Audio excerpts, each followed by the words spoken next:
Is your bathroom looking old and worn out? Want to update it, but you don't know where to start?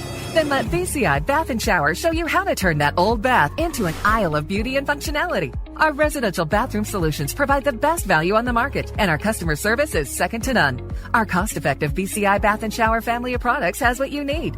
Remodeling our bathroom was a big decision for us. They didn't make a mess out of our house at all. And at the end of the day, we had a beautiful new bathroom. And it was a great experience the whole way through. We have the best monthly payment programs in the industry, with payments as low as $68 per month, or no interest, no payments for 18 months. That's right. Get the bathroom of your dreams now and pay for it in 2021. Call 1-800-462-5722 for a free no-obligation price quote. That's 1-800-462-5722. When you want quality bathroom products at a great price, it's got to be BCI Bath & Shower. That's 1-800-462-5722.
Welcome to Turnpike Sports. I'm Dave Weishuttle, and as always, I'm joined by my producer and co-host, Doug Weishuttle. Doug, what is up? Not my football record. Okay. I did terrible again last week. I don't think I did too well either. I won the Thursday game, and I think I lost the two overs that I went with over the weekend. Boy, low-scoring games a lot of places. A lot of odd-scoring games, too. It was just kind of weird. So I think I went 1-2. I went 0-3 again. This is 2 weeks in a row I've gone 0-3. Okay. So I'm giving you ground like you wouldn't believe. So I don't even know what my record is. I feel like I know Jets. from week to week. I know from week to week, but I don't know what the overall record is. Well, again, we got another week coming up. We have Thanksgiving games. Yeah. I don't even know if I picked my Thanksgiving game. I have one Thanksgiving game. I'm laser focused on who was playing who. I didn't see when they were playing. So I actually, this is the first year for the show anyway. I'm picking a Thanksgiving game. Oh, okay. So it's my first try at this. Can't be any worse than my last 2 weeks. So that's it's all well and good, but Thanksgiving holiday is here. Yep. Only 2 games this time. Well, we got a great show coming up. Of course, we have our NFL picks for the week. We have our Turnpike Sports Book Report, where we talk about what's going on in the sports books across the country. And I got a very great interview, and it's great because of my guest, not because I'm doing it. I hate hosts who do that. Oh, got a great interview. It's like you're slapping yourself on the back. No, it's great because of the guest we have. It's William J Pascrell. Bill Pascrell is part of the Princeton Public Affairs Group. He's a legend in gaming law, gaming issues, and if anything you wanted to know about gaming law and gaming issues, you look toward Bill Pascrell to give you the answer. We're going to be talking about New Jersey horse racing. New Jersey legislature is considering allowing fixed odds betting for the New Jersey horse racing industry in New Jersey, and this issue can spread across the United States, and we're going to talk all about fixed odds betting with Bill Pascrell. It's been a busy week in sports, so let's take a trip down the Turnpike. Today's trip down the Turnpike is brought to you by Drizzly, your online liquor store. Available in over 95 cities across North America, Drizzly offers a huge selection and competitive pricing with a side of personalized content. Now there's no need to leave the house. Get alcohol delivered in less than an hour by Drizzly. Head on over to drizzly.com and order today. And now get $5 off your first order of $20 or more when using our promo code DRINK19 at checkout. Shop beer, wine, and liquor with drizzly.com. Exit 1. Okay, we're going to start off the rundown today talking about Bally's. Okay. Now, everyone remembers Bally's from the a Monopoly game, Bally's. Also the Atlantic City casinos, Bally's and Bally's. I guess it was Park Place or something. Yeah. Way back when. Well, I know from Atlantic City, but the I'm Wild talking West, about and if it used you've to never be. been to Atlantic City, you know Okay. from the Monopoly Okay, game. but that was in Bally's Wild West. I assumed it was the same property because Bally's AC. Bally's AC, but that was my favorite sports book. Yes. It was called The Book, right? The book at Bally's. And now that is no longer The Book at Bally's. That is run by William Hill, It'll correct? be William Hill at Bally's. Okay. Okay. At Caesars. Okay. Yeah, because Caesars sold up Bally's to Twin River. Recently. And while the reason why we're a little confused at the different areas of the property is because these casinos, Caesars and Bally's and Wild Wild West are and three separate things. and Wild Wild West are all connected. I Yes. mean, you go into one building and they're separated by a hallway, and you're not sure where one begins and one ends. So that's but they are all three separate entities. Yes. And Caesars sold the Bally's property, not the Wild Wild West property, but the Bally's property to Twin River a few months ago, and still being completed at this time. And one of the things that happened with the sale of this property, Twin River bought the name Bally's. All right. So they're rebranding every Twin River property, and there's about So 14 casinos around the country that will all be rebranded to a Bally's brand. Well, that was going to be my next question. When I think of Twin River, I think of Rhode Island. Right. Now, will those two Rhode Island... They're going to flip to... Tiverton and Lincoln. Right. Now they're going to be referred to as Bally's. At some point, they're going to flip. Okay. All right. Right now, they're still all Twin River. The important thing is, do I need to change my Players Club card? You will probably. Well, okay. Just for the sheer fact it all that comes it's gonna down to flip that. over. It all comes down to that. How much work do I have to do to change my Players Club card? So, Well, not all only right. has Bally's done the deal to expand it to 14 casinos around the country, including the Atlantic City one, they have actually made two huge deals that have changed their status in terms of gaming and sports betting in the country. Okay. Their first big deal was with BetWorks. They acquired the sports betting platform BetWorks recently for $125 million. Okay. Half of that's going to be in cash, half of that's in stock. Now, BetWorks, we just had Jay Root on the show not too long ago, a couple of months ago. Yeah. He was talking about BetWorks. He was involved with BetWorks. Yep, he's one of the front office people. So Bally's Corporation has bought BetWorks for their sports betting platform. Now, again, they have 14 casinos around the country. BetWorks, at the time of the purchase, had only New Jersey, Iowa, Indiana, and Colorado, 4 states. Okay. So now the BetWorks platform is going to be seen in 14 different properties. Wow. 14, Okay. I won't say 14 markets because Rhode Island has two Yeah, casinos we in there, may so. have to have Jay back on to talk Yeah. about it.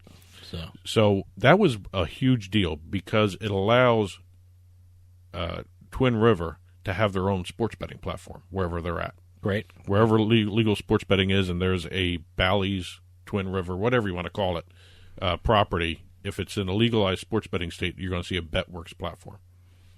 Now, the other deal is even bigger. Bally's has done a deal, entered into an agreement with Sinclair Broadcast Group. They're going to be working with the Fox regional sports networks that Sinclair owns. They're Great. going to be doing interactive wagering on the broadcast that Sinclair does for all their sports networks. Great. Now, a lot of people, when this happened, why didn't the Fox Sports networks go with Fox Bet? A lot of people don't realize that Disney, which owns, is part owner of all these things with Fox Bet and all this stuff, sold all their regional sports networks to Sinclair not too long ago, about maybe 2 years ago. Okay. So they have nothing to do with Fox other than the name. All right. So if you're looking I for wonder if Fox there's Bet going to do that, Yeah, I wonder no. if there's going to be a name change coming soon with regard because with They the will confusion be- with Fox and things like that. They will be rebranding All right. all the networks to Bally Sports. Great. Good. Okay. So this is the momentum changing item here, Because you're seeing a lot of these media deals. Yeah, I'm nothing as sweeping as changing the name of a network. Yeah, I'm trying to think of locally for us. I mean, we're New Jersey. We get New York stations. We get Philadelphia stations and Pennsylvania stations. I'm trying to think if there's a Sinclair station around here, but I'm not. We don't have a. I'm not thinking of one. We don't have a Fox Sports Regional, I think. I'm not sure. I don't know. I don't think so. But we'll it's only the Fox Sports Regional networks. All right. So you're not going to see a FS1 changing their name. Okay. That's not part of any of this stuff. That's actually Fox. Okay. So a lot of confusion in terms of what's going to be changing where and all that stuff. But if you keep an eye on, it's a Fox Sports Regional networks. All right. They're the different things. And they're soon to be Bally's. Bally Sports. Bally Sports. And you're going to have interactive wagering on all the broadcasting. Great. So this is the next step in the evolution of some of these sports betting media deals. I'm seeing a lot of those shows, like in-play betting is a big thing. Here in the New Jersey, New York area, we have something VSiN primetime action where these guys are sitting in, I guess, South Point now. That's something different. Yeah, but I'm talking about it's interactive. They're being very interactive. They're watching the games as they go along. But you won't have to go to a different channel. Okay. This will be in the broadcast of the games. All right. That's what they're talking about. I like that. That's what they're talking about. This is a step beyond what I'm talking about. If you're, let's say, like the big one here is the Fox Sports Midwest Network. Okay. They have the St. Louis Cardinals. Mm-hmm. You're going to be watching a Cardinals game on that network. You're going to have the betting information there. Wow, that's great. That's what they're talking about. See, doing. that's one step beyond what we're having right here. Yes. So that's great. That is great. Big step. Huge step. And you know what? It's one of those steps that, around the country are going to follow. Yeah. Yeah. Exit 2. Now, Bud Light has been doing a lot of deals in the esports realm. Just recently, they did a deal with Fanatics, the esports team in the European market. That's the clothing, right? Fanatics? No, Fanatics is this esports team. F-N-A-T-I-C-S. Okay, here it's the clothing. Fanatics is the clothing, the sports clothing. Okay. Different things. All right, There's a things. Fanatic esports team. All right. They did a deal over in Europe where not only did they resurrect the Bud Light Knight, because supposedly he died in the last Super Bowl commercial. All right, first off, I didn't know King of Thrones version kind of thing. I remember the night. I didn't remember him dying at all. Supposedly he died in this. I didn't see the Super Bowl commercial. He died in the Super Bowl commercial. No. They put him to rest, whatever you want to call it. But they have a European deal where when you see a Bud Light 6-pack, there is an on-pack Q code, the scannable code on it. Yeah. Where they're running a contest where you can have the a night with a Fanatic esports star. You go out and game with them and all that stuff, hang out, drink, whatever you want to do with the guy. Great. They also are the official beer of the League of Legends Championship Series. So they've been doing a lot of stuff in esports. So will I be able to go out and see special cans regarding esports and Bud Light? Not in the United States. Okay. Europe, the Fanatic deal for the 6-pack deal, that was in Europe. Okay. European only. All right. Maybe Canada. I don't know. Maybe, but mostly European. But what I want to talk about here is something that, in my opinion, beats all those other deals. They have made what is probably the coolest cooler in creation. A cooler. Okay. Yes. Okay. It's called the BL6. It's a video game console in the shape of a 6-pack, of a Bud Light 6-pack, with 7 games included in the actual hard drive, an Asus projector mode where you can put it onto a big screen, and it has 2 built-in koozies to keep your beer cold while you're playing the games. Wow. Boy, okay. That's interesting. Now, it's like I said, it's not their first foray into the esports realm, but this is a little bit more of a, I would say, more popular thing that they're going to be doing with a lot of the casual gamers. Because you're going to sit there playing a game, you're going to want your cold beer. Yeah, no, my God, you don't have to get up for hours unless you have to go to a bathroom. Well, you'll be getting up for hours to go to the bathroom. See, that's my problem. If I drink beer if I'm like playing an online casino or online poker, you can't have too much water or too much beer because you have to run to the bathroom every 2 seconds. Well, this isn't the first beer entity that created a game controller. The previous one was the Can-Troller by Miller Lite. Did we talk about that? We I talked kind of about that remember previously. that. I think it was last year when they that. came out that it was just a controller in the shape of a beer can. There was no beer involved in it whatsoever. It just looked like a beer can. It was a controller? It was a controller. Okay, all right. And that was actually being sold on the market. Still is, I believe. That's pretty cool. Yeah. This is not being sold on the market. This is being auctioned off for charity. Oh, okay. So this isn't like for mass consumption. This is a special This is thing a one-of-a-kind that you can bid on. that's Okay. being auctioned off. All right. And if you go to shopbeergear.com, you can actually see the auction going on as we speak, as we're recording this. Really? The last time I checked, there was a $10,000 bid on it. All right. Let me...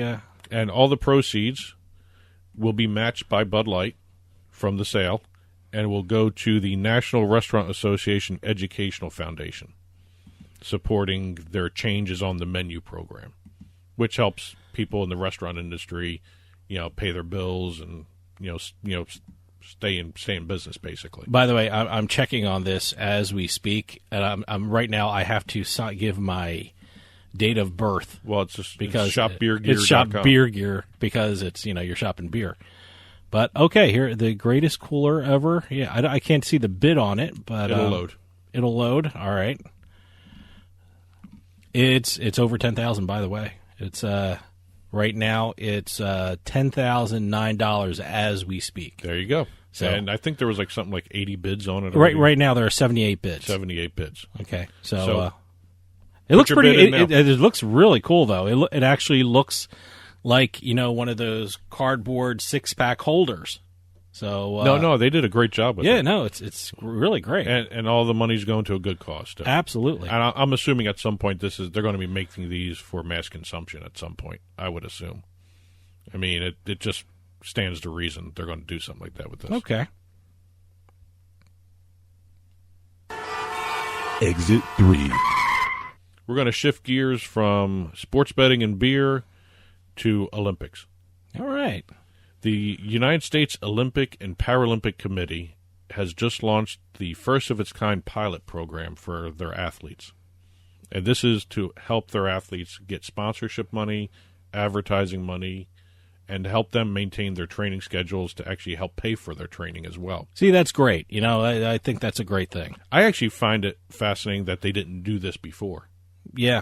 Given the fact that everything is moving online. Well, look, the whole thing about earning money and getting money in, the Olympics is supposed to be about amateur sports, and but they need money to train and they need money to live, and especially now in the pandemic where nothing is going on. And I think it's a good move. Yep, the platform will be launching in March of 2021, and it's going to be just in time for the postponed Tokyo 2020 Olympics.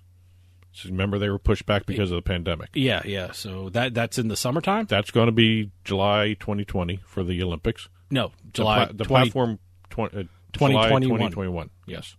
I misspoke here. Yeah, right.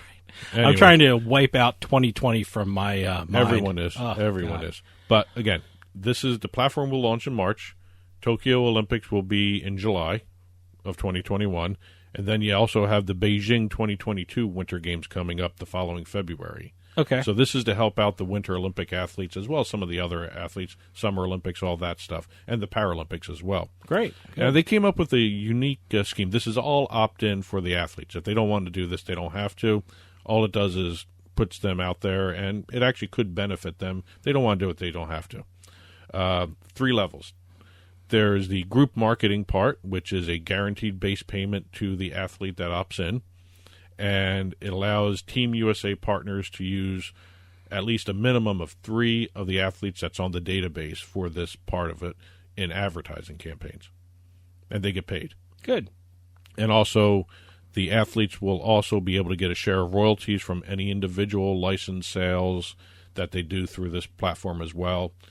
And also, the last stage is the individual marketing deals that they're allowing them to do. They've never allowed them to do this sort of thing, where the athlete will be put into the system, and anyone that has a interview-worthy show they want to do, if they want to do some kind of social media branding, podcast appearances, social meet and greets.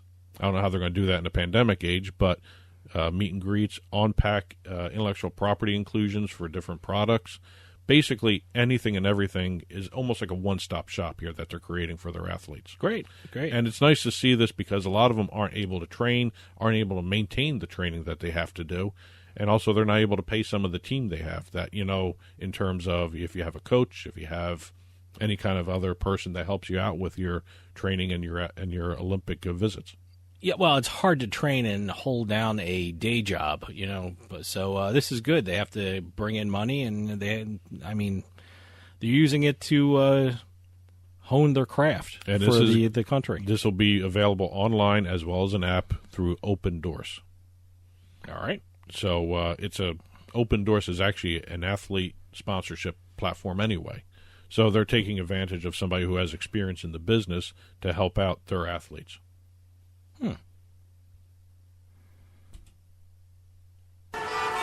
Exit 4. And last but not least, I call this exit Deadpool to Liverpool.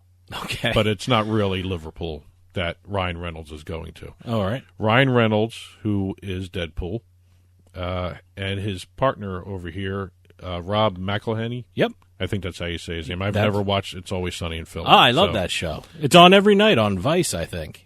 But a whole bunch of their episodes are on Vice. McElhenney and Ryan Reynolds have acquired the third oldest football club in the world.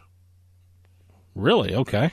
They bought the 156-year-old Wrexham AFC. All right. Now, plug in your own joke. Wrexham nearly killed them. Yeah, That sort of that's, thing. That's English, right? English soccer. Okay. Football. Football. Real football, yeah, according to the English. They bought it for $2.5 million. Mm-hmm. They took controlling interest after all the shareholders and also all the athletes approved it. So they had to go to not only the athletes but the actual investors that own the team itself. It's the third oldest club, 156 years old. Where was this? They play at their stadium is in the shape of the racecourse ground that it's played on. It's a horse track. Okay. That was opened in 1807. So, very long storied history. Wait. They play at the same place they played at since 1807? Yes. Wow, okay. Yes. Well, they weren't, it's one of those things where, it's football. Back over there, there's so much tradition involved in soccer over there. But they actually bought the team. They're going to be investing into it, a little bit more money, and they're trying to actually make the team more competitive, is what they say. Oh, great. And I guess they wouldn't buy a team if they're not going to make it competitive. You don't know because Ryan Reynolds has a that doesn't make sense. Let me tell you something. Ryan Reynolds has a great business history. Okay. He had a gin called Aviation Gin. All right. 2 years he ran it, sold it for $600 million. Wow. Okay. To Diageo. So basically, whatever he has been touching business-wise has been golden. Great, good for him. And I wonder if this has anything to do with him trying to get in on some of the sports betting sponsorships too. Yeah, it's because they're loaded with them over there. I think it's great. I know they're doing the responsible gaming stuff, but you got a lot of sports betting sponsorship, gaming sponsorships, and this may be a way he can bring in some cachet to this team in the soccer leagues over there. Hey, it's getting good press for the team. I didn't know they were 156 years old. I didn't know they played in the same spot where in 1807. So, boy, it's going to be interesting to see how this team develops. Well, wait. I'm doing the math here. They haven't played there 156 years, but they've played at the same spot, which was opened in 1807. Right. Okay, that's what I'm. The football club is 156 years old. I did some quick math. That's not 156 years. The football club itself is 156. Okay. The grounds they play on was opened in 1807. That's amazing to me. That those ages are absolutely stunning. And today's trip down the Turnpike was brought to you by Drizzly, your online liquor store. Available in over 95 cities across North America, Drizzly offers a huge selection and competitive pricing with a side of personalized content. Now there's no need to leave the house. Get alcohol delivered in less than an hour by Drizzly. Head on over to drizzly.com and order today. And now get $5 off your first order of $20 or more when using our promo code DRINK19 at checkout. Shop beer, wine, and liquor with drizzly.com. And as always, you can get in touch with Turnpike Sports by calling or texting us at 609-512-5910. That's 609-512-5910. At Turnpike Sports is the show's handle on Facebook and Twitter. At Turnpike Sports Radio is our handle on Instagram. And as always, our email address is info@turnpikesportsradio.com. And don't forget, you can listen to the show via Spotify, Amazon Music, iTunes, radio.com mobile app, as well as Stitcher and YouTube. You can also watch us on your smart TV, Roku, Amazon Fire, Apple TV. Head on over to turnpikesports.net. You'll be able to watch our video channel there. And stick around because later on we're going to have our NFL picks, our Turnpike Sports Book Report. But right after this, I'm going to talk with William J Pascrell. Bill is a legend and a giant in gaming law in New Jersey and from around the country. I mean, we're going to have a discussion about New Jersey horse racing. There's a new piece of legislation working its way through the New Jersey legislature about allowing fixed odds betting at New Jersey horse tracks. And certainly other states are considering as well. And we're going to talk to Bill Pascrell all about it when we come back with more Turnpike Sports.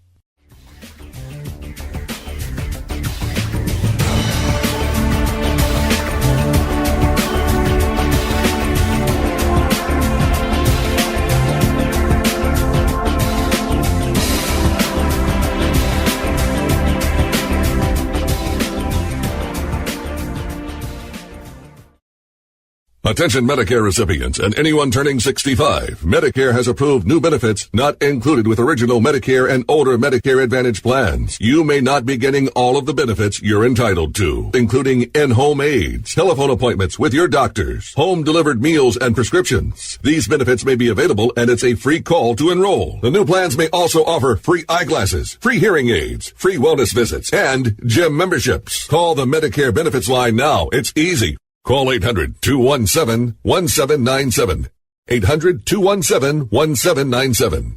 Find out if you're eligible for new benefits like meal and prescription delivery, in-home aids, and telemedicine. Some plans may have a $0 monthly premium or zero copays for big out-of-pocket savings. Not all Medicare Advantage plans are alike. The new plans have more benefits for many people. Call 800-217-1797. 800-217-1797. 800-217-1797. Free stuff is awesome, but free stuff that will spice up your bedroom is even better. Just go to adamandeve.com and select almost any one item for 50% off, and then we'll load on the free stuff. Just enter this very exclusive code, BABE16 at checkout, and you'll get 10 tantalizing free gifts, including a sexy item for him, a special toy for her, and a third item you'll both enjoy. And 6 extra special bonus items that are sure to rev your engine, pique your curiosity, and even blow you away. Plus, free shipping! Always sent in discreet packaging. Go to adamandeve.com now. Get 50% off plus the 10 free gifts when you enter the exclusive offer code BABE16. That's BABE16, because without it, no free stuff. That's BABE16 at adamandeve.com.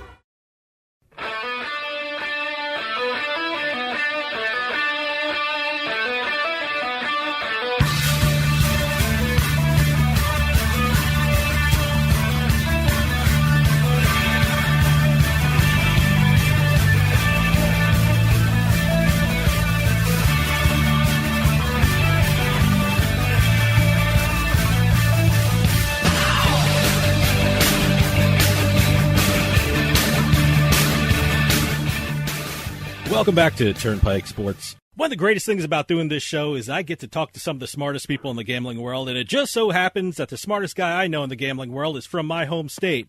William J Pascrell is an attorney, part of the Princeton Public Affairs Group, and a board member of the GVC Foundation U.S. And just recently, Bill spoke in front of the New Jersey legislature about a subject that could greatly help the horse racing industry in New Jersey. It's always great to welcome back on Bill Pascrell. Bill, thanks for joining us. Thank you so much, David. Great to talk to a fellow Jerseyan. Yeah, no, it feels great. A little bit of home. So you mentioned New Jersey. Anyone who lives in New Jersey is familiar with the horse racing industry and its struggles over the last couple of years. And one thing sports betting was supposed to do was help the horse racing industry. But right now, for people around the country who aren't familiar with the subject, what is the state of the New Jersey horse racing industry right now? David, it's really a pleasure to talk to you. I think your broadcast is extraordinarily helpful and important throughout the country, let alone New Jersey. You know, David, in recent years, we've seen a diminution of what is called the pari-mutuel betting system for horse racing. And what I want all of the listeners to understand is sports betting, the 10-year case we had, David, to repeal PASPA, the Professional Amateur Sports Protection Act, which was passed, as you know, David, very well, in the early 90s, 1992. Senator Bill Bradley, the former New York Knickerbocker and Jersey U.S. Senator, brought this bill up in the federal Congress. It was passed and signed into law just before Bill Clinton became president. And it really gave every state in the nation 1 year to opt in. Only Vegas, Delaware, and Montana and Oregon executed that right. Jersey did not, and that's politics of over 30 years ago, 28 years ago. What's happened in the horse racing industry, David, up until 1930, during the waning days of the Depression, horse racing in America was fixed odds. So when you placed a bet on a horse, if it was 3-1, you locked in at that price.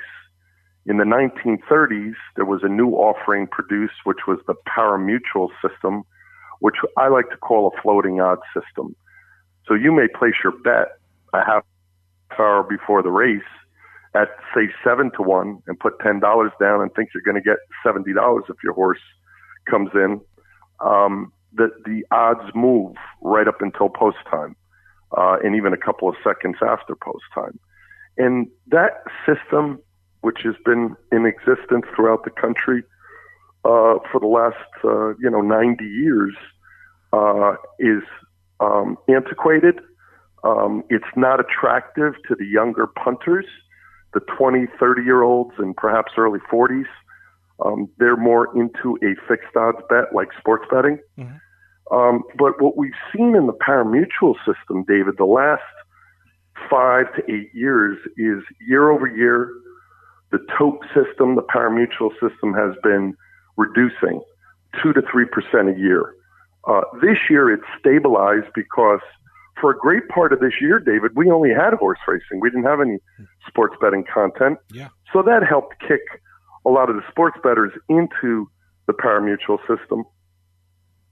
And so we believe that this is extraordinarily helpful because we have some real-time empirical data from New Zealand, from Australia, and from England and other jurisdictions in Europe, where the fixed odds system stabilizes the pari-mutuel system and then helps grow a new offering with fixed odds.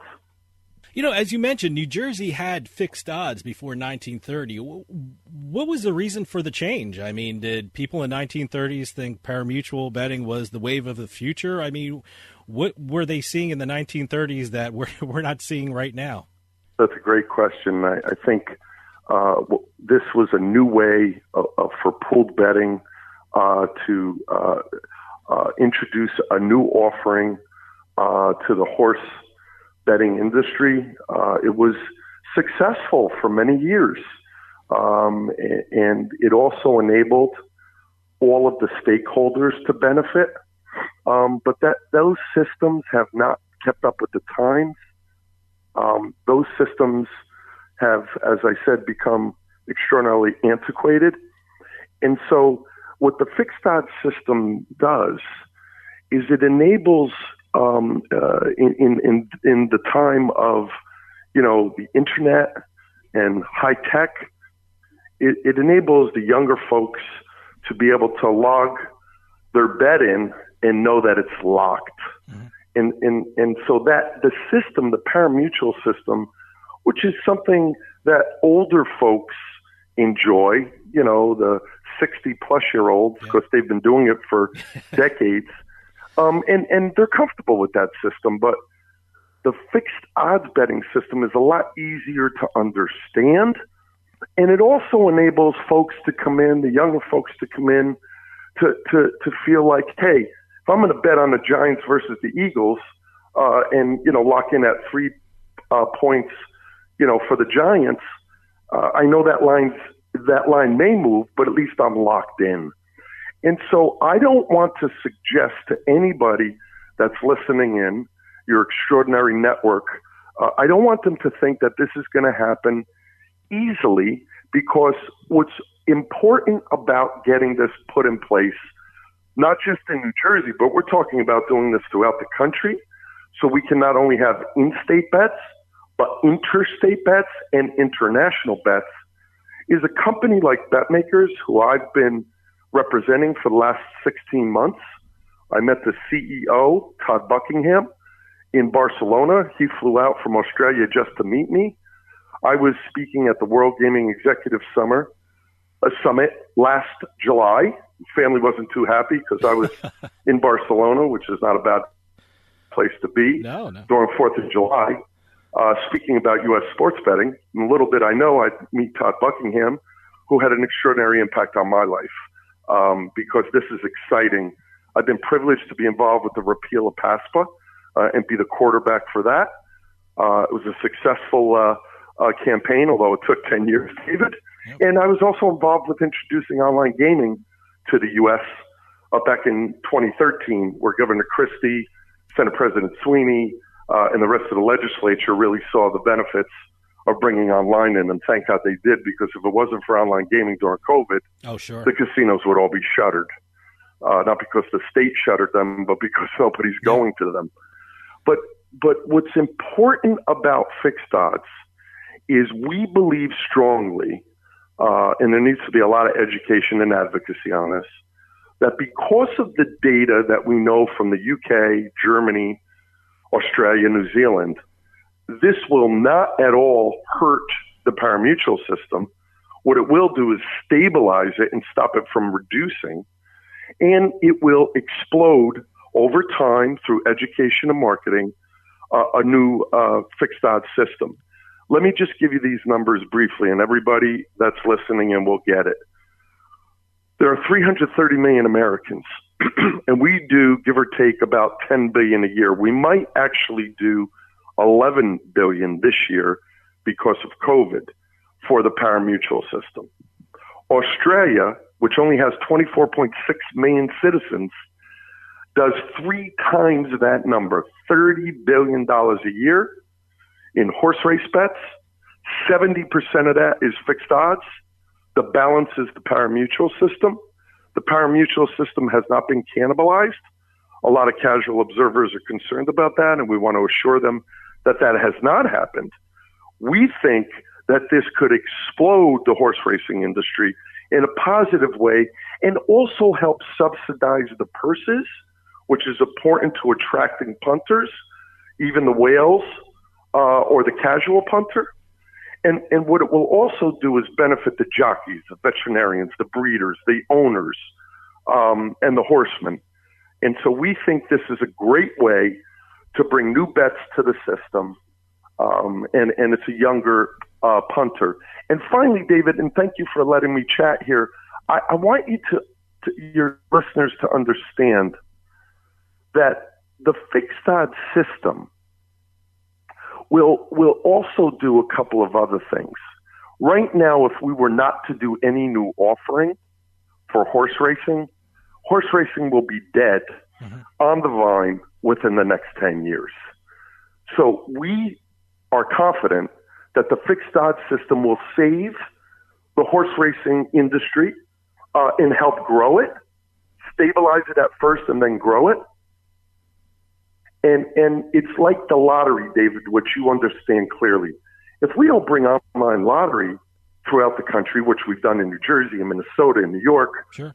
and several other jurisdictions, those players are going to age out. The 20, 30-year-olds are not going to go to your local 7-Eleven or bodega to buy a lottery ticket. They want to buy it on an app on their phone. Yeah. Similarly to what the fixed odds system will represent, a new offering to help, allay the concerns of the horse racing industry that their customers are aging out. Well, correct me if I'm wrong, but in some specific races in New Jersey, fixed odds betting was allowed. I mean, where were they and how did they work in those specific races? Yeah, so back in 2018 and 2019, the New Jersey Division of Gaming Enforcement and the Racing Commission allowed fixed odds bets on a limited race. It was only for the Hamiltonian and for the Haskell, and there were only a handful of bets that were lodged. And the reason for that is if you're only talking about one race, it's hard to educate the industry and attract people to it. So there were about $30,000 placed in 2018 and 2019 on those races. But we've tried to do this in a very different way. BetMakers is a publicly traded risk management company that doesn't take bets. They manage the risk and the odds. And so what happened is that we went to the regulators and we asked permission to allow for fixed odds betting on all horse races, intrastate, interstate, and internationally.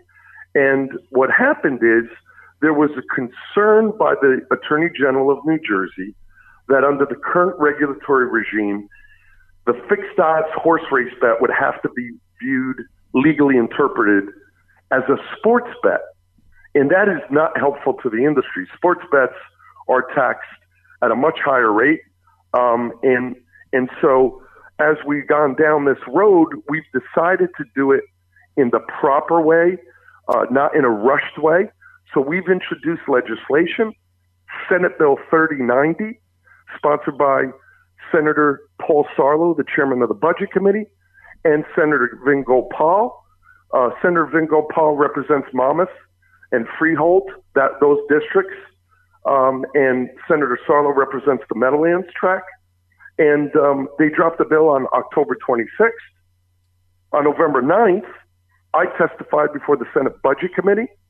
I was allowed to go beyond the 3-minute rule, and I'm never short-winded anyway. They allowed me to testify for 15 minutes, and a couple of extraordinary things happened, David. Mm-hmm. The entire committee, both Republicans and Democrats, voted unanimously, 11-0, to move the bill out of committee. That's great. And also, several members of that committee signed on to the bill as sponsors because they saw, after my testimony, the value of what was being proposed here. And in addition to that, there were a couple of opponents to the bill, and they withdrew their opposition after my testimony. And I don't say that in a braggadocious way, but I'm really proud of what we're offering here. And what the bill does is it declares the fixed odds bet as a horse bet, okay? And it also requires, which we were very strongly supportive of, we drafted the bill, Dennis Drazen from Monmouth, myself, and the Office of Legislative Services, with the support of the governor of New Jersey, who's committed to helping sign this bill, and the attorney general and the legislature. What's required here is if you want to take a fixed odds bet on a race at Monmouth Park, you need the permission of the track and the horseman and the racing commission. All have to sign off on it. And so there's a lot of protections in place. Nothing can happen without that. And for those who are not interested in getting into fixed odds, they don't have to. But I will assure you one thing, David. Once we launch this, we get it through both houses of the legislature, and we get it to the governor's desk. When the Meadowlands and Monmouth open up their seasons next year, every sports betting operator in the country that has a license in New Jersey will want to do fixed odds betting. It's extraordinarily beneficial to them. Their percentage of takeout for the sports betting operators is not as great as the pari-mutuel system, but you're talking about, 2% on a larger volume as opposed to 10% on a smaller volume. So there's much more benefit here. And so we're very confident. And then in closing on this comment here, I want you to also understand, David, not only are we working in New Jersey, and I can speak to each of these states, but we're working in Pennsylvania, Ohio, Oklahoma, Michigan, Colorado, and North Carolina. We've talked to the governors of those states, legislators and regulators in those states. Some of those states believe they can do fixed odds with a regulatory tweak. Others believe that they might need legislation. And we're working in collaboration with all those groups. You mentioned them before, and they might not be well known in the U.S., but bet makers, I read a lot about them, and they are just doing amazing things with regard to this subject. Can you tell us a little more about bet makers? Because with this subject, I know they're going to be in the news a lot around the country. Well, yeah, if I may, I met Todd Buckingham, like I said earlier in the podcast, July 4th of last year at the World Gaming Executive Summit in Barcelona. And Todd then flew to the U.S. to meet me and retained me September 1 of last year. And I've been representing them as their outside counsel and lobbyist and advocate since then. That company, whose stock was at 3 when they retained me, the stock mushroomed up to 18 over the course of a couple of months. Wow. And then last year, when I was at the ICE conference with Todd, ICE is the International Casino Expo, which I go to annually for the last 13 years in London. We announced on February 4th of this year, David, 5 p.m. New York time, 10 p.m. UK time, 10 a.m. February 5th Australia time, the contractual partnership between Monmouth Park Raceway, the Horsemen, the Thoroughbred Horsemen, and bet makers. And in the course of 3 hours, their stock went from 18 to 34. And so, that's the excitement. And they're traded on the Australian NASDAQ. Mm-hmm. Bet makers is a data analytics managed risk trading services company. They don't take bets, they manage the risk.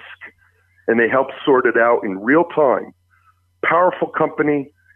They have zero competition. Nobody else can do and produce and have the experience and bandwidth of bet makers in the horse racing industry. When they put out a press release, when S3090 and the assembly counterpart was introduced on October 6th, the stock shot up again. Just this past week, David, and I know you know this, but I'd like your viewers, your audience to know it.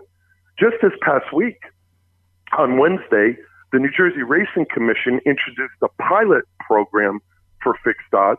It's a limited program, and it's just being done to show that New Jersey's engaged and interested in this while we're moving the legislation. And what that pilot program did was on January 1 of 2021, any Tier 1 Grade A races, there's about 82 of them in the country, will be allowed to have fixed odds bets placed on them. That's not extraordinarily helpful because in the winter months, as you know, there's very few races, Santa Anita, Tampa, Jamaica, etc. But what it does do is it shows the commitment of the state of New Jersey and the Racing Commission. And when that was announced Wednesday afternoon, the betmaker stock shot up again to 54. Wow. So, this is not Bill Pascrell's opinion. This is me parroting out an objective viewpoint, which is a market, right? The NASDAQ market. That's not just a casual thing. Mm-hmm. So this company has sent over in February of this year, actually on Valentine's Day, a gentleman by the name of Dallas Baker, who's the Senior VP of International Operations for Australia.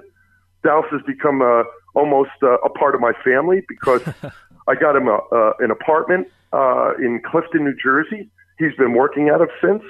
If he were to have gone back home during COVID, he wouldn't be allowed to come back into the country. Okay. So we've sorted out his immigration documents.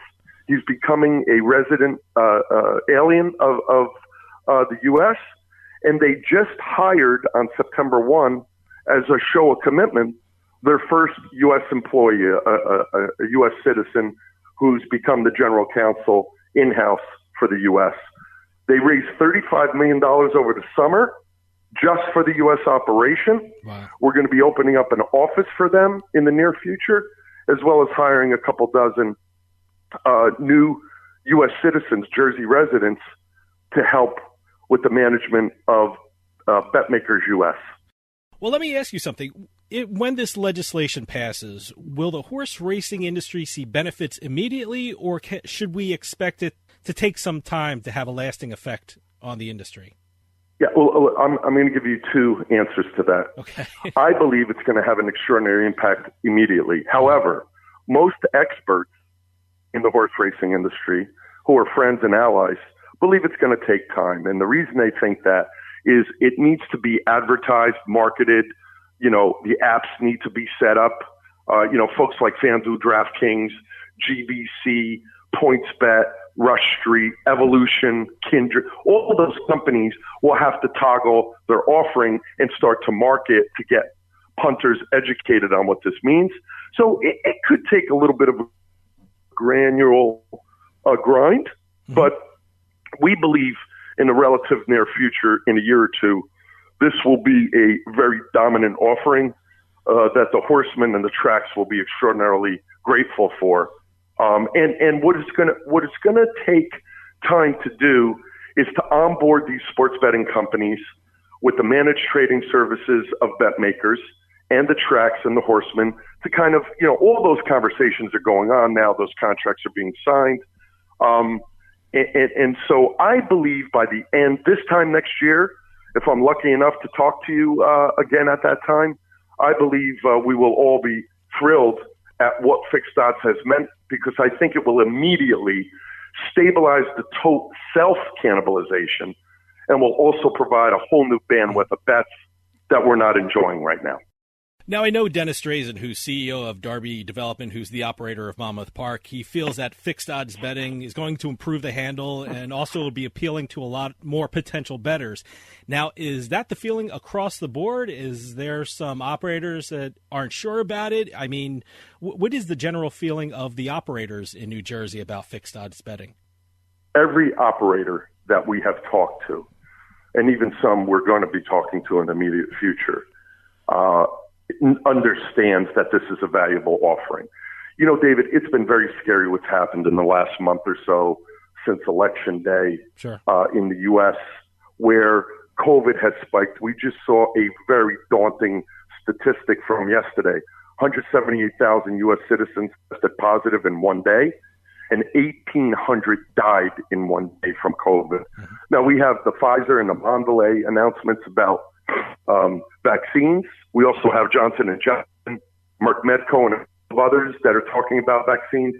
But those vaccines onboarded hopefully in December, where the elderly and those with comorbidities will be first in line. You can't administer 330 million vaccines in the course of a couple months. Yeah. It's going to take the greater part of a year.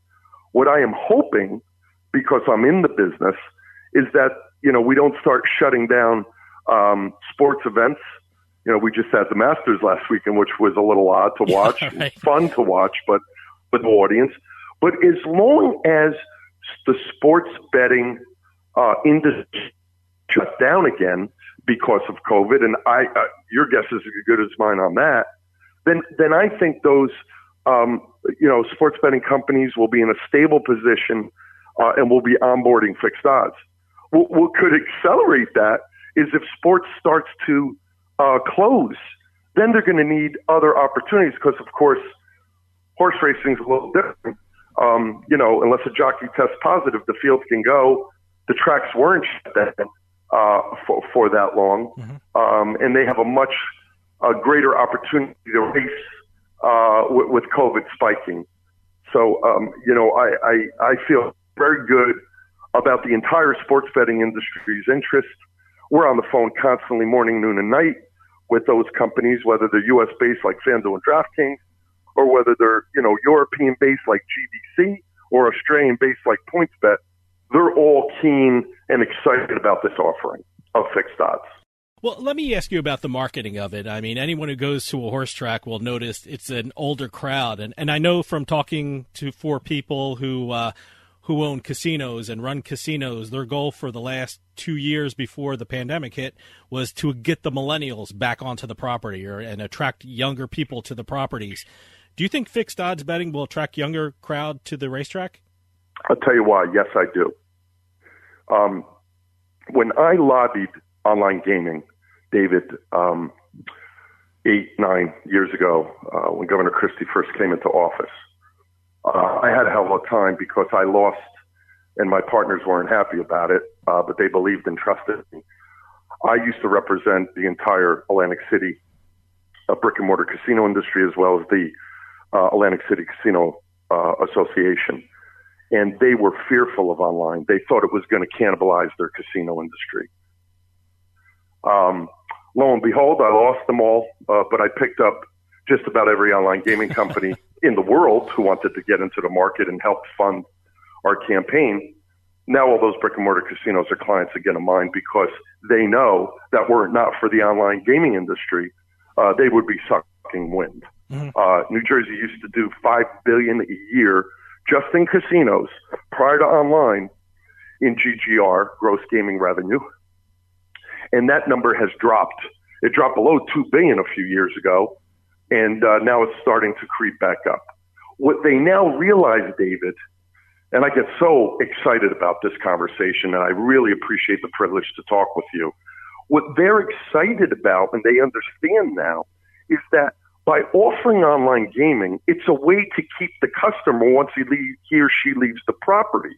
And it's also a way to market to them about a concert or an event or a restaurant offering or some type of other amenity, because they're JV'd, they're skinned with the online offering. So the online complements the offline and vice versa, because they're all getting revenue out of it. And so if you're going to have a hotel offering, you'd have to go on, a major TV network or do mail or some type of robust social media. You don't have to do that anymore. You can just go directly to the online customer and say, that room that was $400 a couple of weeks ago is now $200. Why don't you come in and stay 2 nights? We'll give you the third night for free. And, come to the restaurant or come to this concert. And so they're all excited about the continued utilization of online to help bolster the offline. Now, do you think that the fact that New Jersey already has sports betting helps this legislation gets passed a lot more quickly? Because, look, I mean, people in New Jersey are betting on sports. They're using fixed odds already. People are familiar with it. I think the legislators know that, there's nothing wrong with it. The integrity of the sport is fine with fixed odds betting. Do you think the fact that we're already using fixed odds in sports betting moves this legislation along more quickly? Yeah. A couple of things. Yes, that's for sure.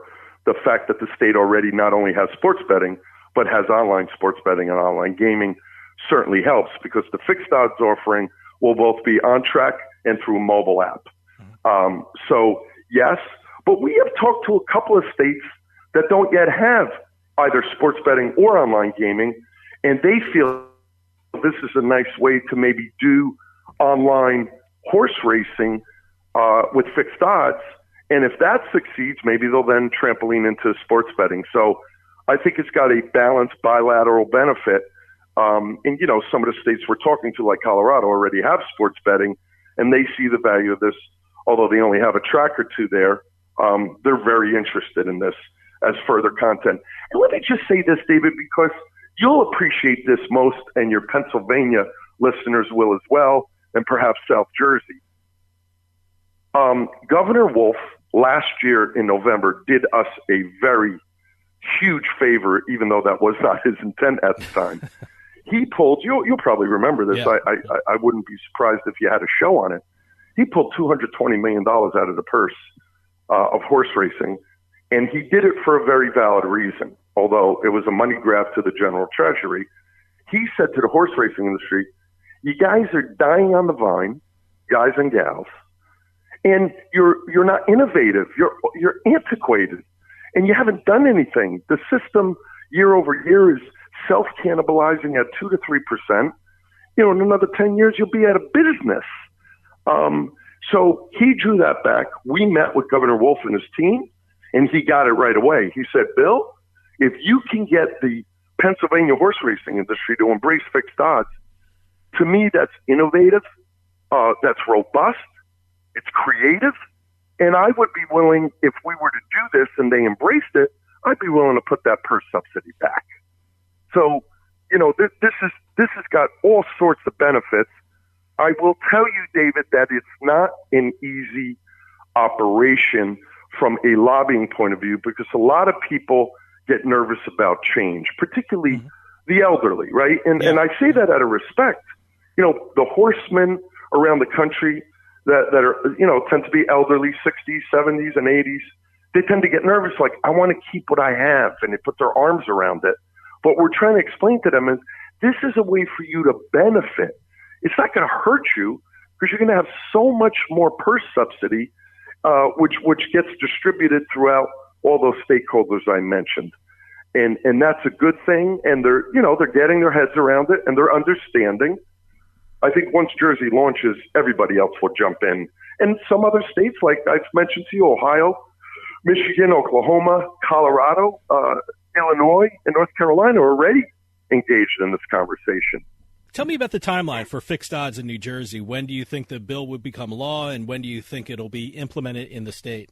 We're hoping that by Q2, the bill will be signed, and that by the end of Q2, when Monmouth opens and Meadowlands opens in early May, that's when the first fixed odds bet will be taken outside of maybe this pilot program. And the Governor Murphy will take that first bet like he did on sports betting. Bill, we're running out of time, but do you have a website that people can look at to see what you're up to and what you're doing, and to follow the legislation throughout the government of New Jersey? Yes. I would encourage people to go to our website, which is www.ppag.com. That's Peter, Paul, Apple, Gregory. They can also follow me on Twitter, Bill Pascrell III, on Instagram, and on LinkedIn. And all of those channels will have constant updates. And of course, those that are even more interested can go on BetMaker's website. William J Pascrell from the Princeton Public Affairs Group. As always, thanks for coming on and explaining some of the things going on in the gambling world. Bill, it's always great to hear from you and your perspective on things. Please come back on soon and keep us updated. God bless you, David, and I really look forward to talking to you again soon. Thank you for the opportunity. Thank you. Stick around. We'll be right back with more Turnpike Sports.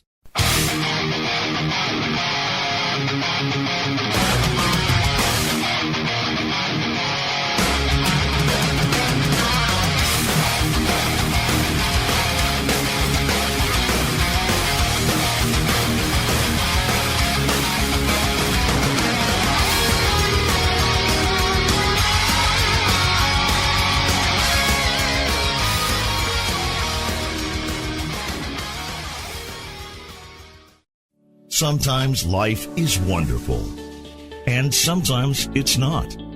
Cherish the good, but always be prepared for life's challenges.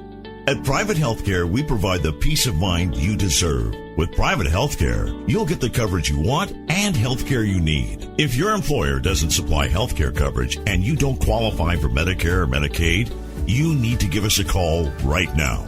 Private healthcare is private health insurance for ages 65 and under with medical, dental, vision, and even prescription coverage. When life comes at you unexpectedly, you need to be ready, and health insurance is your financial safety net.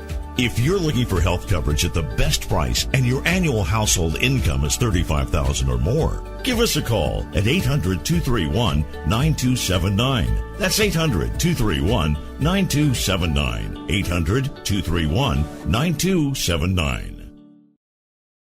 Turnpike Sports is brought to you by Drizzly, your online liquor store. Available in over 95 cities across North America, Drizzly offers a huge selection and competitive pricing with a side of personalized content. Now there's no need to leave the house. Get alcohol delivered in less than an hour by Drizzly. Head on over to drizzly.com and order today. And now get $5 off your first order of $20 or more when using promo code DRINK19 at checkout. Shop beer, wine, and liquor with Drizzly.com.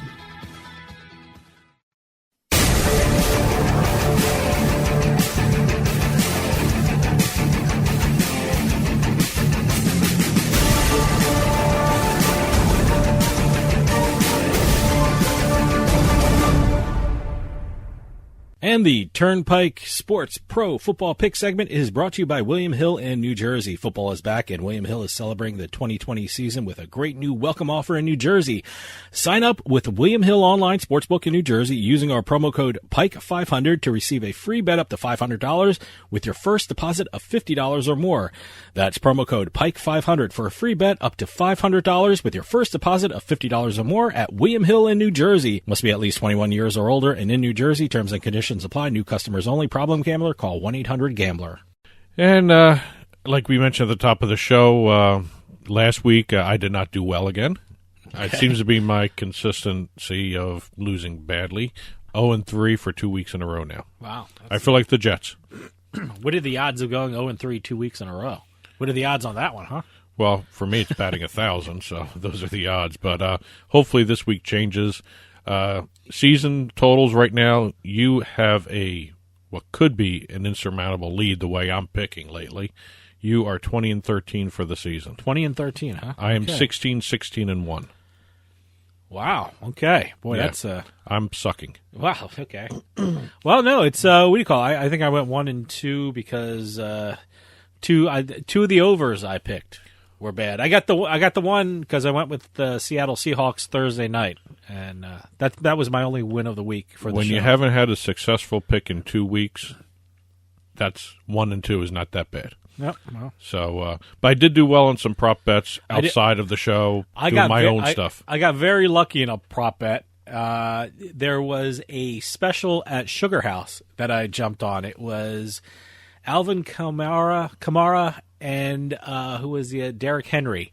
They would have a combined 1.5 rushing touchdowns for Sunday, and I was doing great. Kamara scored for New Orleans, and I had to wait till overtime for Derrick Henry to get the touchdown. Game-winning touchdown. The game-winning touchdown. So I had to sweat that one a bit. But no, I won big on that one, that prop bet. I guess you call it a prop bet. It was a house special from Sugar House. That's I actually hit 2 prop bets in 2 different books. In PointsBet, I got a defensive touchdown. Well, there'll be a defensive touchdown scored in the Jets-Chargers game. And thanks to Joe Flacco. Boy, that was a gift. What was that? One of his first passes. 3-yard touchdown, pick 6. Yeah, he gave me my winning bet there. And also last night in the Sunday night game, I had which was a great game, by the way. Derek Waller, the tight end for the Raiders, to score a touchdown. Wow. Okay. So I won those 2. And again, you've got a 3.5 pick lead here. And again, this is our pick segment. We're going to be doing 3 picks against the money line. No money line here. Against the money spread. Line's too easy, you know? Yeah. Against the spread. I do my parlays and my money line. Or the totals, the over-under. 3 games each. They'll be put up on the Turnpike Sports blog after the show is released. And feel free to comment on info@turnpikesportsradio.com is our email address. Comment on the blog. Comment to us on Twitter @Turnpike Sports, and @Turnpike Sports Radio is our handle on Instagram as well. I went first last time. Oh, did you? Go ahead. Well, my first game is Baltimore Ravens versus the Pittsburgh Steelers, who are favored by 3.5 with an over-under of 45.5. You know what? I love the way the Steelers are playing, and I hate the way the Baltimore Ravens are playing. You know, Baltimore Ravens had a couple of tough weeks. They lost to the New England Patriots. Then last Sunday, they lost in overtime against the Tennessee Titans.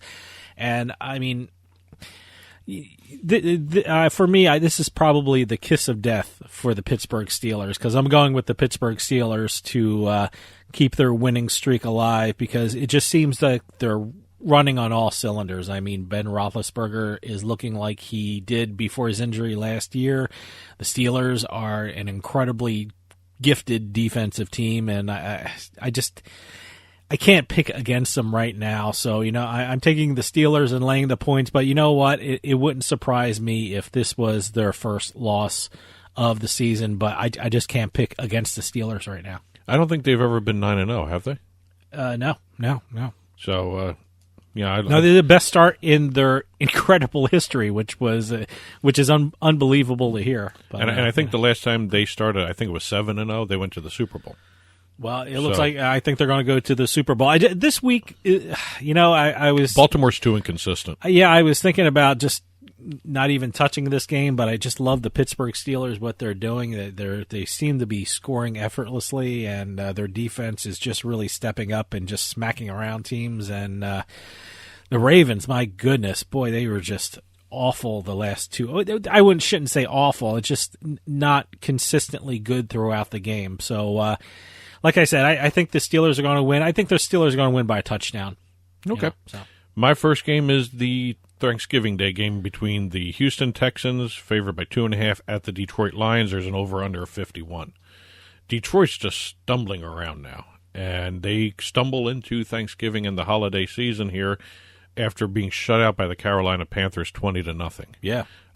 Texans beat New England. Yep. Oh, so. Both teams, coming in on different tacks here, but again, even the Lions have a former XFL quarterback starting too. So okay, yeah, so they're not in good shape whatsoever. They've failed to cover in 3 of their past 4 games. Houston has actually looked pretty good, especially against the Patriots last time. I mean, Patriots started to come back at the end of the game, but really they weren't in that game at all. And the Texans have also covered the spread for 2 consecutive games as well.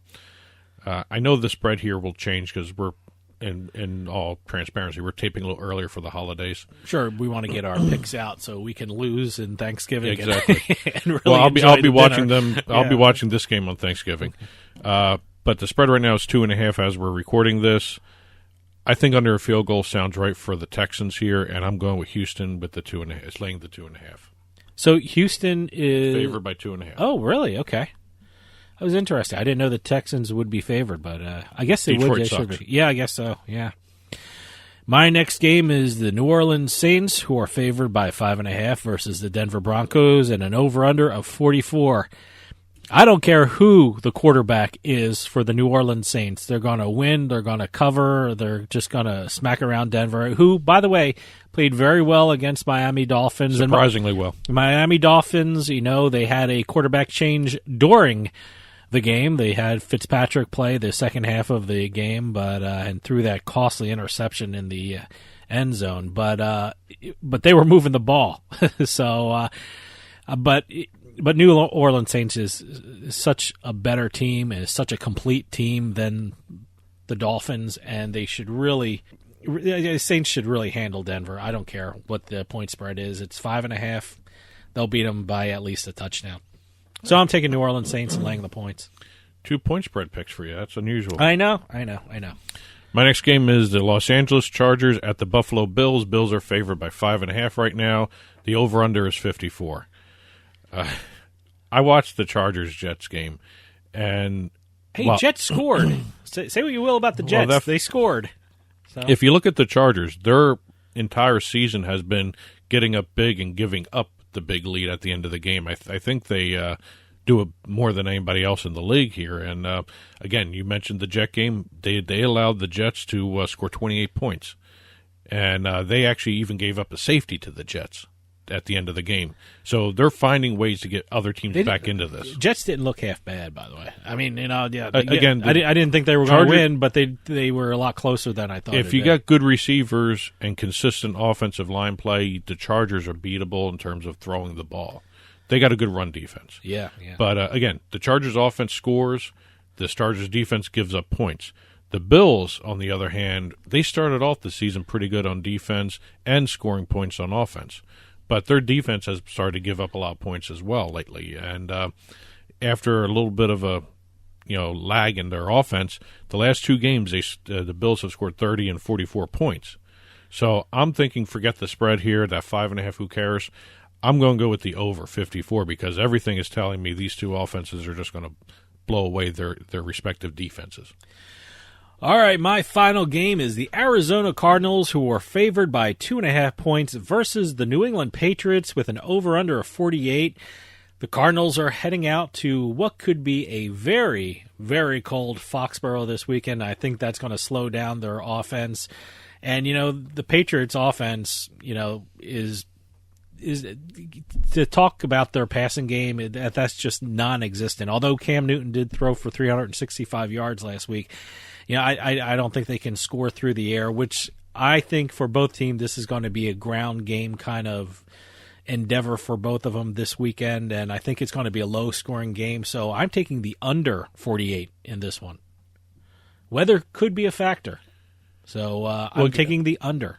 Again, you don't know what offense for New England is going to show up. I know. I mean, it's going to be run left, run right, and Rex Burkhead is out, so he's out indefinitely. Yeah, too. so that kind of hurts their chances. They got some pretty talented running backs in New England, but look, I mean, just you have to pass the ball. Damian Harris is a great back, but Arizona's got a really good run defense. And sure. I think you're right, in terms of looking at what the game should be, a low-scoring game.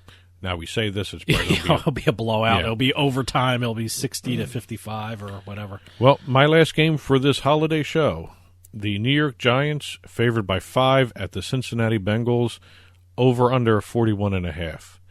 I have to admit, the Bengals have looked pretty good with Joe Burrow under center. Well, that came to an end. That came to a screeching halt when he got carted off. And after he left, that offense just couldn't do anything. Sure. Couldn't move the ball, couldn't run it, couldn't throw it. I think they had 9 points when Burrow left. They had 9 points at the end of the game. The Giants, however, the last 2 games, they've won the last 2 games, and they've played pretty good.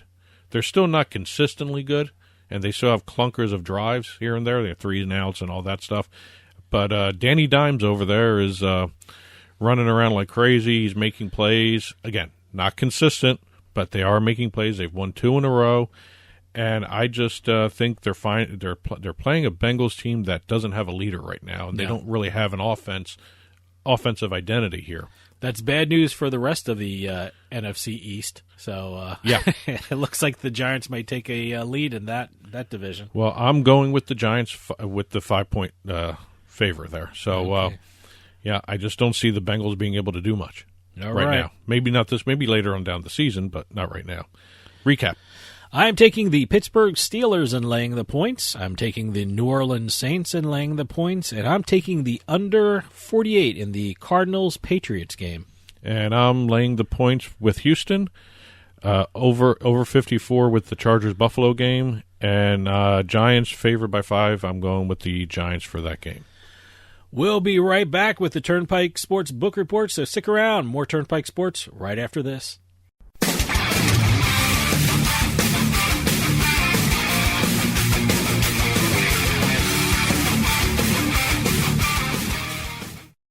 We'll get right back to the show, but I want to take a minute to talk to you about Bean Genius. How would you like your coffee delivered right to your door every month, maybe 2 times a month? Well, now that can happen with Bean Genius. Bean Genius sells freshly roasted coffee from some of the best independent coffee roasters in the country at beangenius.com. And Bean Genius actually learns their customers' individual taste preferences, then suggests future coffee blends for them. Well, how do they do that? Well, this is the cool thing about Bean Genius. Over at beangenius.com, they use an algorithm which learns the coffee flavors you like and then pairs up what you like with the coffee that they have in stock. And it's all based upon you. Every time you order, the system learns. The system learns your preferences as you go along and order more and more coffee. And now, all our listeners at Turnpike Sports can get a special offer. You head on over to beangenius.com/subscription, and you'll be able to get 10% off your purchase when you use our promo code PIKE, P-I-K-E, at checkout. That's 10% off at beangenius.com/subscription with promo code PIKE, P-I-K-E. beangenius.com, the smart specialty coffee subscription service.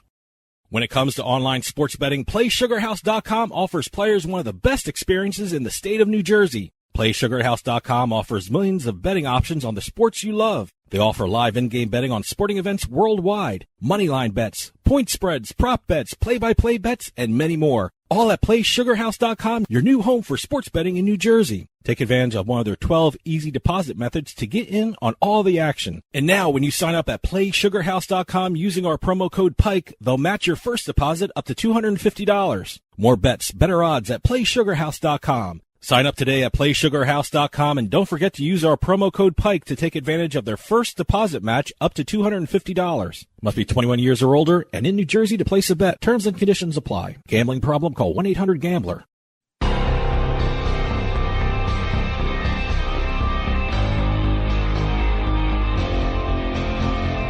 Turnpike Sports Book Report. The Turnpike Sports Book Report is brought to you by BorgataSports.com. Your favorite casinos now, your favorite sports book available anywhere in New Jersey, BorgataSports.com. Sign up at BorgataSports.com using our promo code PIKE, that's P-I-K-E, and you get a risk-free bet up to $300 and 20 bonus dollars at BorgataCasino.com. Must be 21 years or older and in New Jersey to place a bet. Terms and conditions apply. Gambling problem? Call 1-800-GAMBLER. All right, in this week's book report, we've got our usual suspects of revenue numbers, handle numbers. We have some deals that were made, and we also have some launches. Got a lot of revenue numbers this week. This is the time of year for revenue numbers to come out. So why don't we start with our friends over there in Pennsylvania? Yeah, they did well. They set records for themselves. They did well. They set state records. Wow. They had a total handle of $525.8 million. That's double of October of last year.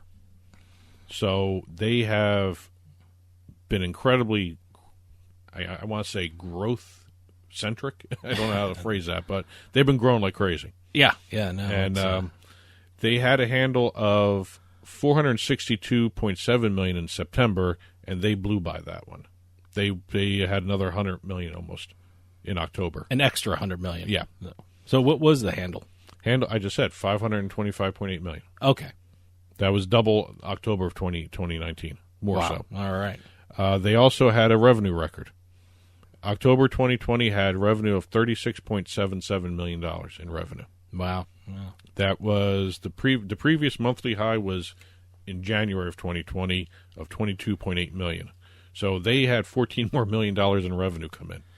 You know, I always say my favorite sports book was I just now it's being run by William Hill, but it was Bally's and the Bally's Wild West. It was called The Book. It's not called The Book anymore, but it's still a great site. But my go-to sports book, my go-to physical retail sports book is Parks, and that's in Pennsylvania, and they do a great job over there. Very comfortable. Absolutely, it's a great and sports betting in Pennsylvania is a lot of fun. It is a lot of fun because to see a full day of sports at a sports book is just there's no other feeling in the world, and I can't wait to start doing that again. Hopefully, we can do it soon. Once this pandemic is done. Well, congratulations, Pennsylvania, on 2 new state records. Yes. Moving over to Illinois, bettors wagered more than $305 million on sports in September. They didn't release October yet. They're like a month behind everybody else. All right. So when everyone's releasing September numbers, they're releasing August. When everyone's releasing October numbers, they're releasing their September numbers. So no rush. What the hell? They had $305 million in September of 2020. 92% was wagered from mobile devices. They had just under $7 million in revenue. That's the adjusted gross revenue. That's after you take out the promos and everything else. They had a 2.2% hold. Mm-hmm. Now, I keep mentioning the hold because of what I'm going to talk about after this state, which is Tennessee, which has the required 10% hold. So, but Illinois is actually doing incredibly well. I was actually surprised to find out when I did a little research for this. From June through September, which is when the state launched, really, baseball is the most popular and most profitable handle-wise in terms of money for that state. Yeah, interesting. 3.2 million bets, $133 million from June through September. Football is actually getting close to it. It's 2.7 million bets, totaling $92 million in about half that time. Oh, well, yeah. I always say, and everyone says, football is the sport for betting. Yeah. So, And Rivers was the top sports book. Rivers in Des Plaines. $113 million in wagers in September, the most of any Illinois casino. And the $305 million was so good, it topped the September and October handles from Indiana. September handle in Indiana was $208 million. The October handle in Indiana was $231 million. Okay. So they beat their neighbor. Okay. Also, over in Illinois, while we're here in this state, might as well talk about what FanDuel did. Yeah, no, it's a big time. When FanDuel first started in Illinois, they had launched with the Paradise Casino. As a matter of fact, I remember seeing the mobile app screenshots where it had FanDuel at Paradise on the images. They have transferred their sports betting license from the Paradise to the Fairmount Park racetrack, which is, I think, what they had intended to do anyway. Yeah, no. I mean, it's such a historic place, too. 95-year-old track. Yeah. They're going to be rebranding it as the FanDuel Sportsbook and Horse Racing. Great. And they're also going to be investing. This is the first time FanDuel's doing this. They're going to be investing millions of dollars into the track itself to revitalize the track and the property surrounding it. Well, like I said, and like we talked about in the interview with Bill Pascrell, you got to help the horse racing industry across the country, and it's such a great thing that sports betting is really aiding the horse racing industry, not only here in New Jersey, again in Illinois too, and you'll see that across the country as well. Well, the one thing that's great with this is FanDuel already has TVG. They own that, the horse racing channel. And it makes sense. TVG, I like TVG. TVG is fun to watch. It's really great. It's constantly fun to watch. And FanDuel and TVG will also fund the renewal and running of the $250,000 St. Louis Derby, which has not been run at that place since 2006. Yeah, like I said, it's such a great thing that sports betting and horse racing almost go hand in hand here in New Jersey. I mean, there's a new sports book that just opened very close to us in Freehold Park. Yeah, I mean, it's just absolutely great. It's the Park Sportsbook. Yes, the Park Sportsbook, but it's owned by Penn National or something like that. Which leads me to believe you're going to see another sportsbook there, too. Maybe. Yeah, no, but Monmouth Park is another place in New Jersey where there's sports betting. There's actually, and also in the Meadowlands you have two. You have FanDuel and PointsBet. Yeah, absolutely. So they almost go hand in hand. It's great to see these two gambling, establishments helping out each other. Well, it would be nice to see at some point some of these sports books have both sports betting and horse racing together. Yeah. No, that would be nice to combine. Yeah. At some point, that's got to happen. That would actually be the biggest help to the horse racing industry in certain areas anyway. It would certainly be great.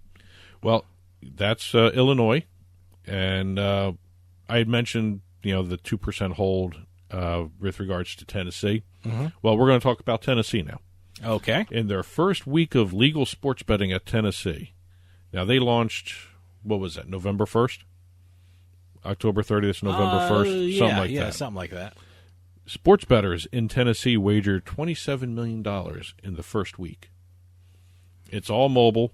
I don't have to say what retail was because there's no retail. There's no. Tennessee's interesting. No casinos, no retail sports books, just only online sports betting. And the very first NFL betting Sunday, they had $5.1 million bet alone on Sunday alone. And the four books that were in operation, I think there's three more coming at some point. But the four that are in operation took $800,000 in revenue from those day one bets. So that NFL Sunday was very lucrative for everybody. Yeah, we're going to hear all about the Tennessee sports betting market because next week we're going to be talking with Stephen Keach from Roto Grinders and Turnpike, Better Collective. Yes. Yep. And he's going to be. He was actually in the state when it launched. So it's always interesting to get the ground level perspective there. Yeah, I know. But next week, Stephen Keach from Roto Grinders and Better Collective, he's going to give us the lowdown on how it all started. Now, like I said, $800,000 in revenue from just the NFL Sunday. The first week generated $2.5 million in revenue. Wow! And the hold, and everyone made a big deal about this 10% hold. They had a natural hold of 9.3%. Yeah.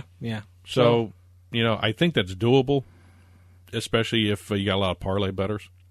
Yeah. Well, who was that? I forgot who tweeted this out. I don't know if it's a saying across the board for sports bettors, but parlays don't build bankrolls; they build sports books. That's 100% correct. So, and that leads me into proof positive with Delaware. Delaware released their numbers. Delaware was the one that always had sports betting. They only had parlay only. Only parlay, which is why we're going to be hearing a good number here for the books. The October handle... But they changed that, though. It's a normal sports betting now. October handle of just over $14 million. Yeah. The hold was 24.87%. Okay. So 24% hold. Yeah, I mentioned, do they have regular betting now, or no? It's still parlay. Still parlay. Okay. Still parlay only. What a hold! 24%. That's the average. That's the overall hold. Okay. At the tracks, 19.41% hold. At the retail books, 34.25% hold. All right. So the books do pretty well down in Delaware in terms of hold. So it's parlay only betting for retail. Is that what you're saying? Yes. Wow. Okay.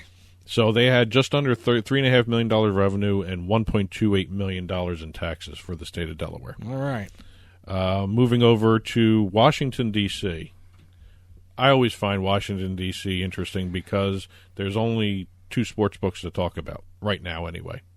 One is the district-wide one of Gambit, D.C., which is run by Intralot. And then you have the William Hill retail book, which is in the stadium where the Capitals play. And it's owned by Monumental Sports and Entertainment, Ted Leonsis. Sure. William Hill, which is the sportsbook operator for the retail book, they reported 144,882 bets placed in October for a handle of $14.35 million. 17% increase from September. Gross gaming revenue of $2.7 million, also up over 100% from the previous month. So their revenue's skyrocketing here. And tax revenue was $271,000. And here's another monster hold, 18.9%. Wow. That's incredible. bad betting, I would assume. Yeah. Boy. So, a lot of parlays, a lot of weird bets, I bet. Yeah, and also first-time bettors probably. Yeah, too. yeah.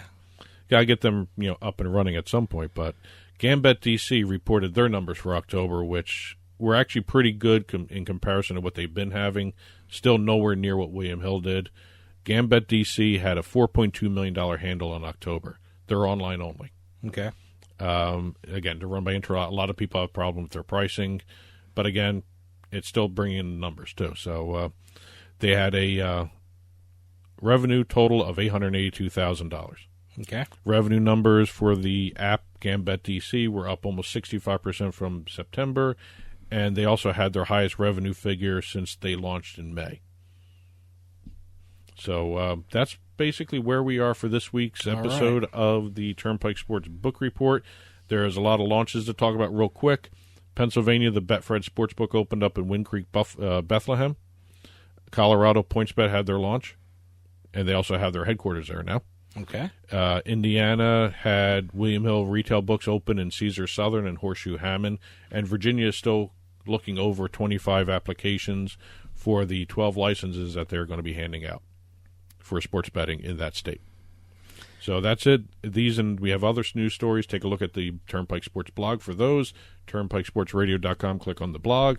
You'll see these posted up after this episode of the book report airs, about an hour after it is released. And if you have any questions or if you have any other news, info@TurnpikeSportsRadio.com is the best way to reach the show.